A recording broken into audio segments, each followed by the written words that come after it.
Hello friends, this is Shalini Srivastava. स्वागत है आपका टीचिंग लर्नर्स में। तो कैसे हैं आप लोग? आप लोग की पढ़ाई बेहतर चल रही होगी। और इस समय आप देख रहे हैं कि हम आपका जो है बीटीसी या डीएलएड की संपूर्ण बुक सॉल्यूशन हम कर रहे हैं।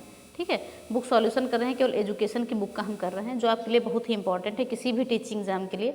वो चाहे आपका DT+B हो, ठीक है, वो चाहे आपका DT+B है, चाहे वो KVS है, चाहे रीट है, और चाहे सुपर टेट है और चाहे यूपी टेट है, सबके लिए आपके लिए इंपॉर्टेंट बनेगी। तो इसीलिए हम आपकी सीरीज़ लेकर आ रहे हैं। वैसे भी आपका कोई रिस्पांस नहीं आ रहा है, लेकिन अब नहीं देख रहे हैं, फिर भी हमें पढ़ाना है। तो अगर आप लोग पढ़ेंगे तो आप लोग के लिए फ़ायदेमंद ही होगा, कोई नुकसान नहीं करेंगे ये चीज़ें, ठीक है। और ये बुक लोग ढूंढते हैं, कहीं से ऑथेंटिक बुक आपको मिलती नहीं है। तो अगर चीज़ें यहाँ पर सॉल्व कराई जा रही हैं तो आप ज़रूर देख सकते हैं। और आपकी PDF जो है टेलीग्राम पर डाल दी गई है यहाँ की, ठीक है। इस बुक की PDF हमने टेलीग्राम पे डाल दी है। तो इसके लिए आप हमारे टेलीग्राम चैनल को ज्वाइन कर सकते हैं और वहाँ से इस PDF को ले सकते हैं। तो हम इस समय पढ़ रहे हैं बाल विकास एवं सीखने की प्रक्रिया। तो हम देखेंगे कि हम यहाँ क्या क्या पढ़ चुके हैं अभी। तो हम यहाँ पर पढ़ने में क्या क्या पढ़ चुके हैं। हम यहाँ पर बाल विकास का अर्थ, आवश्यकता एवं क्षेत्र पढ़ चुके हैं। बाल विकास की अवस्थाएँ पढ़ चुके हैं। शारीरिक विकास, मानसिक विकास, संवेगात्मक विकास पढ़ चुके हैं। और आज हम इन दोनों विकास को पढ़ के और बाल विकास, लगभग ये टॉपिक विकास का ख़त्म करेंगे, ठीक है, अवस्थाओं का। उसके बाद हम कल से व्यक्तित्व स्टार्ट करेंगे। और ये सारे इंपॉर्टेंट टॉपिक हैं जो आपका यूपी टेट हो चाहे सुपर टेट हो, सब जगह पूछा ही जाता है, ठीक है। तो चलिए हम सीधे आते हैं चैप्टर पे, भाषा विकास पे।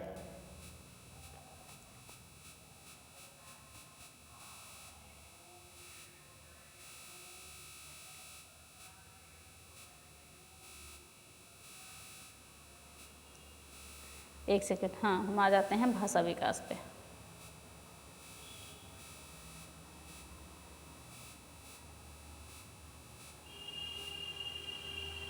तो ये हम आ जाते हैं विभिन्न अवस्थाओं में भाषा विकास। तो चलिए देखते हैं क्या चीज़ें कही गई हैं इसमें। विभिन्न अवस्थाओं में भाषा विकास, लैंग्वेज डेवलपमेंट। तो भाषा जो है, भाषा विकास बौद्धिक विकास की सर्वाधिक उत्तम कसौटी मानी जाती है। और बालक को भाषा का ज्ञान सर्वप्रथम परिवार से होता है। अगर पूछा जाता है, क्वेश्चन आता है कि बालक को भाषा का ज्ञान सबसे पहले कहाँ से होता है, तो हम कह सकते हैं कि परिवार से होता है। तत्पश्चात विद्यालय एवं समाज के संपर्क में भाषाई ज्ञान विकसित होता है। सबसे पहले परिवार में विकसित होगा, ठीक है, उसके बाद ही समाज या विद्यालय से भाषा विकास का विकास होगा। तो ये हम जानते हैं। फिर अब सबसे पहले हम देखते हैं कि शैशवावस्था में भाषा विकास। शैशवावस्था में भाषा विकास कैसे होता है। तो जन्म के समय बालक क्रंदन करता है, यानी कि रोता है, ठीक है, यही उसकी पहली भाषा होती है। मोस्ट इंपॉर्टेंट लाइन है आपकी कि जन्म के समय बालक क्रंदन करता है, यही उसकी पहली भाषा। अगर पूछा जाए बालक की पहली भाषा क्या है, तो रोना है, ठीक है। इस समय ना तो उसको स्वरों का ज्ञान होता है, ना ही व्यंजनों का।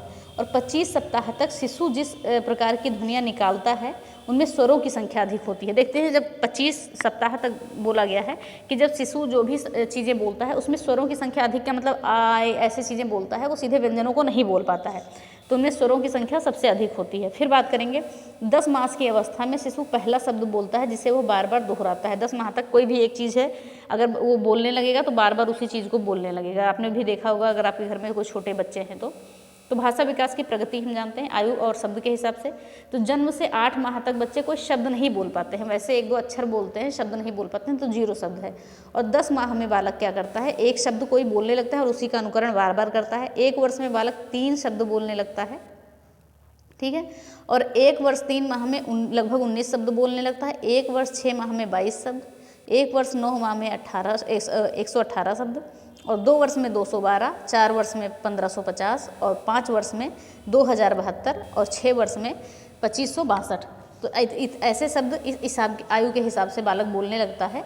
तो ये आपका देखिए, जो भी ऑथेंटिक माना जाएगा इसी बुक का माना जाएगा। अगर कहीं एग्जाम में आपका पूछ रहा है तो किसी भी बुक पे, अन्य बुक पर अगर कोई है बुक, तो उस पर भरोसा मत करिएगा। ये आपकी जो है, ये ऑथेंटिक बुक है, ये ऑफिशियल बुक है, तो इसमें जो चीज़ें हैं वो कंफर्म होंगी आपकी। वहाँ ये चीज़ें, यहाँ आपको कोई भी चीज़ जो है गलत नहीं मिलेगी, यहाँ चीज़ें जो आपको सही मिलेंगी। फिर आगे हम देखते हैं कि शैशवावस्था में भाषा विकास जिस ढंग से होता है उस पर संस्कृति व सभ्यता का प्रभाव पड़ता है, ठीक है। और शिशु की भाषा पर उसकी बुद्धि, परिवार व विद्यालय का वातावरण प्रभाव डालता है।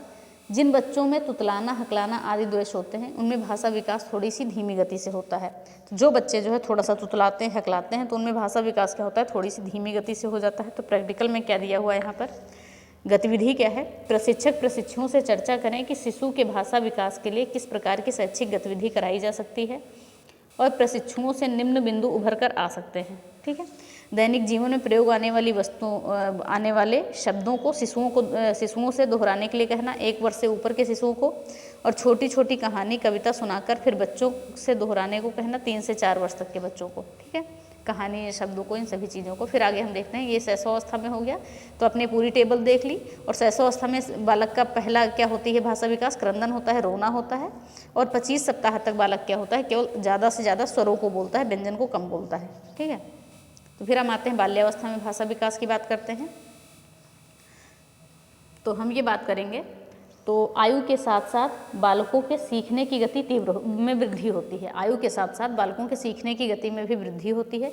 इस अवस्था में बालक शब्द से लेकर वाक्य विन्यास तक सभी क्रियाएं सीख लेता है, यानी शब्द से लेकर वो वाक्य भी बनाने लगता है। इन्हें भी जाने, हाइडर नामक मनोवैज्ञानिक ने अध्ययन करके निम्न परिणाम प्राप्त किए। लड़कियों की भाषा का विकास लड़कों की अपेक्षा तेजी से होता है। मोस्ट इंपॉर्टेंट लाइन है आपकी ये, कि लड़कियों का भाषा विकास जो है लड़कियों की अपेक्षा अधिक तेजी से होता है। लड़कों की अपेक्षा लड़कियों के वाक्यों में शब्दों की संख्या अधिक होती है। ये सारी लाइनें इंपॉर्टेंट हैं। और अपनी बात को ढंग से प्रस्तुत करने की क्षमता लड़कियों में अधिक होती है, लड़कियां अपनी बात को अच्छे ढंग से प्रस्तुत कर पाती हैं, ठीक है। बाल्यावस्था की बातें चल रही है। फिर आगे हम देखते हैं, आगे है कि भाषा के विकास में समुदाय, घर, विद्यालय, परिवार की आर्थिक व सामाजिक स्थिति का भी प्रभाव अधिक पड़ता है।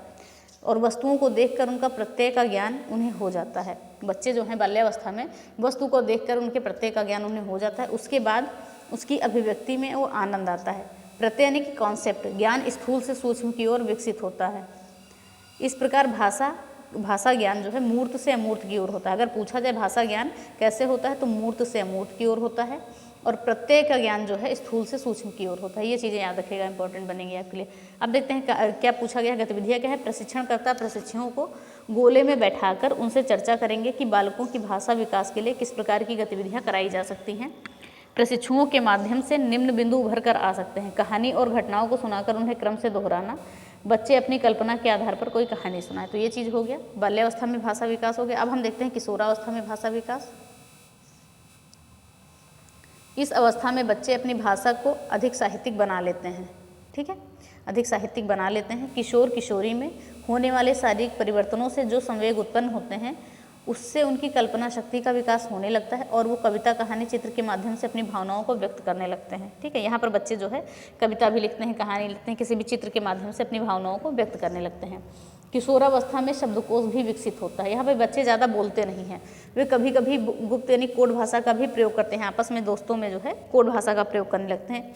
ये भाषा कुछ प्रतीकों के माध्यम से लिखी जाती है, जिसका अर्थ वे ही जानते हैं जिनका कोड आता है, ठीक है, जो बोलते हैं वही जानते हैं वे।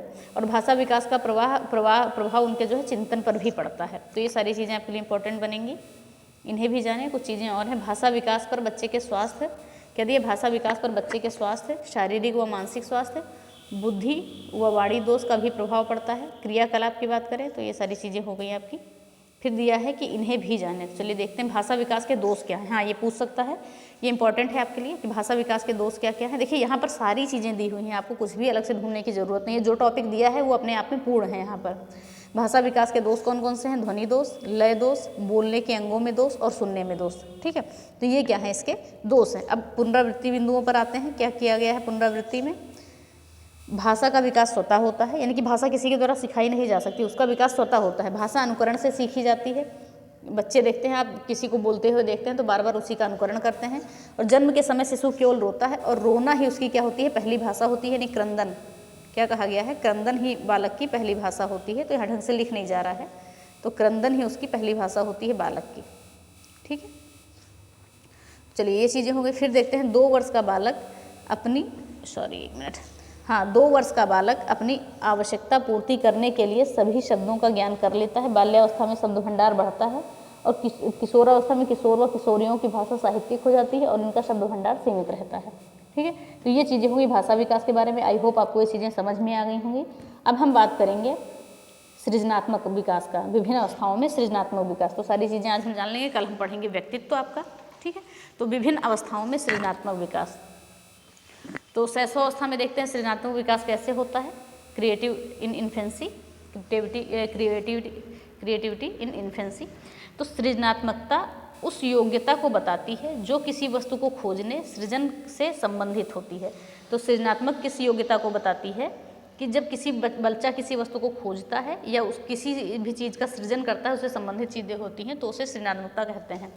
शैशवावस्था में शिशु बहुत कल्पनाशील होता है। बच्चे क्या होते हैं, सोचते रहते हैं शैशवावस्था में। वे अपनी कल्पना के आधार पर ही नई नई वस्तुओं का सृजन करते रहते हैं, जैसे कागज़ की नाव बनाना, पतंग उड़ाना, उड़ने वाला जहाज बनाना, कागज़ पर तरह तरह के चित्र बनाना, कल्पना के आधार पर उनमें रंग भरना, क्योंकि वो कहीं देख के कॉपी पेस्ट नहीं करते हैं, खुद से चीज़ों को बनाते हैं और खुद से उसमें रंग भरते हैं अपने हिसाब से। और शैशवावस्था में सृजनात्मक क्षमता का विकास भली भांति होना आवश्यक है, क्योंकि शैशवावस्था में अगर देखिए, अगर जड़ बच्चों की मजबूत हो जाती है तो बच्चे आगे तक अच्छे से जाते हैं। तो क्या कहा गया है कि शैशवावस्था में सृजनात्मकता का विकास भली भांति होना आवश्यक है, क्योंकि इसमें हम बालक की कल्पना शक्ति का पूरा प्रयोग करते हैं। इस क्षमता का विकास करके हम उनके भावी जीवन का निर्माण करते हैं, वह शिशु के व्यक्तित्व का उचित विकास होता है। तो कहने का मतलब क्या है यहाँ पर कि शैशवावस्था में जो है, अगर बालक की सृजनात्मक क्षमता का अधिक अच्छे से विकास होता है तो बालक की कल्पना शक्ति जो है, क्योंकि हम बालक की कल्पना शक्ति का पूरा प्रयोग करते हैं और इस क्षमता का विकास करके हम उनके भावी जीवन का निर्माण करते हैं, वह शिशु के व्यक्तित्व का उचित विकास करते हैं। चलिए आगे देखते हैं गतिविधियाँ यहाँ पर क्या करानी है। तो गतिविधियाँ छोड़िए इसको, अब देखते हैं बाल्यावस्था में सृजनात्मक विकास। तो बाल्यावस्था की हम बात करते हैं कि प्रत्येक बच्चे में सृजन की क्षमता जन्मजात होती है। छोटे बच्चों के खेलों में यह सृजनात्मक शक्ति स्पष्ट रूप से झलकती है।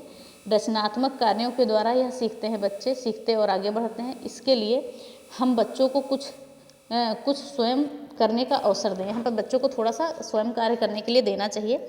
आसपास की वस्तुओं का ज्ञान वो अपने ज्ञानेंद्रियों के द्वारा प्राप्त करें और उनका अनुभव करें। यानी बच्चों को जब हम छोड़ेंगे कुछ समय के लिए कि वो कुछ चीज़ों को स्वयं करें, तो उनकी क्या होती है, ज्ञानेंद्रियाँ भी विकसित होती हैं और वो वस्तुओं का ज्ञान और ज्ञानेंद्रियों के द्वारा प्राप्त करते हैं और अनुभव करते हैं। तो बच्चों की कल्पना, निरीक्षण व स्मरण शक्ति का विकास, बच्चों की कल्पना, निरीक्षण व स्मरण शक्ति के विकास द्वारा ही उनकी सृजनात्मक क्षमता का विकास होता है।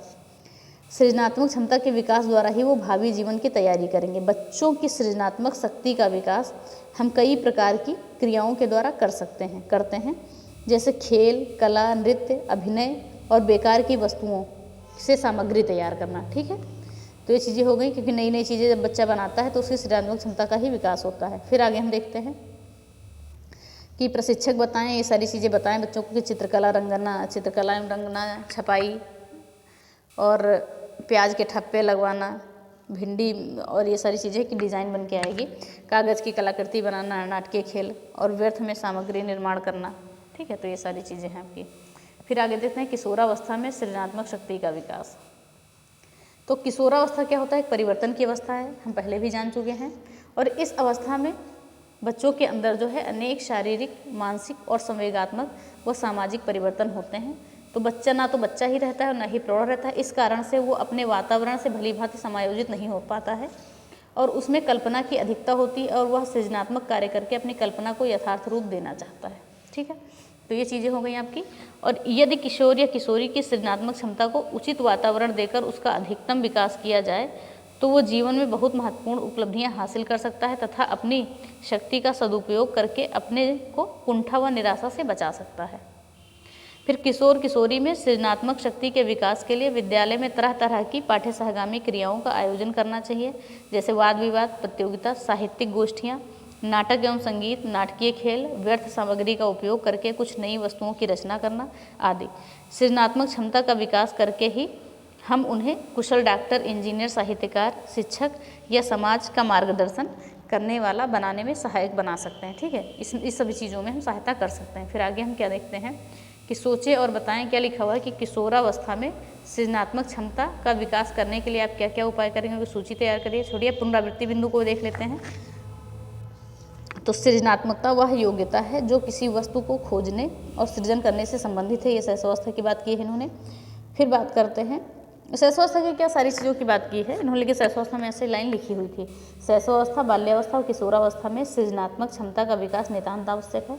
सृजनात्मक क्षमता का विकास विभिन्न प्रकार की पाठ्य सहगामी क्रियाओं के द्वारा कर सकते हैं।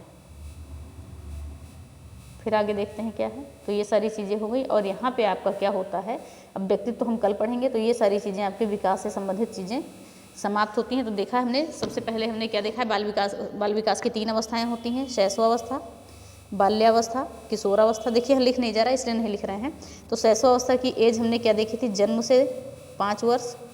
किशोरावस्था की इस बुक में हमने देखी थी 6 से 12 वर्ष, और बाल्यावस्था की 6 से 12 वर्ष, और किशोरावस्था की हमने देखी है 12 से 18 वर्ष।